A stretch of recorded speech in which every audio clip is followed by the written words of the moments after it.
Shugaban jamhuriyar Nijar Janar Sani ya karɓi bakuncin tsohuwar shugabar Habasha kuma wakiliyar babban sakataren Majalisar Ɗinkin Duniya Madan Sahal a fadar shugaban ƙasar da ke Yamai.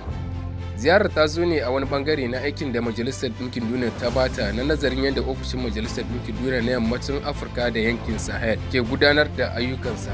Madan Sahal ta ce za ta zagaya kasashen ECOWAS da na kawancan kasashen Sahel ISC inda za ta gana da hukumomin gwamnati, jami'an siyasa da kungiyoyin fararen hula domin tattara ra'ayoyinsu kan ayyukan ofishin. Sannan ta tuna alakar da take da kasar tun lokacin da jagorancin tawagar sa ido kan zaben shekarar 1993 a madadin kungiyar haɗin kan Afirka.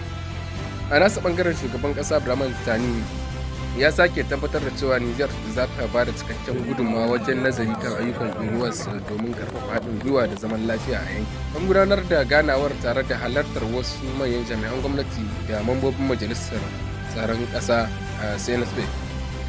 Menene ya sa Nijar ta zama ta farko da wakiliyar Majalisar Ɗinkin Duniya ta ziyarta a wannan rangadin a yammacin Afirka da Sahel?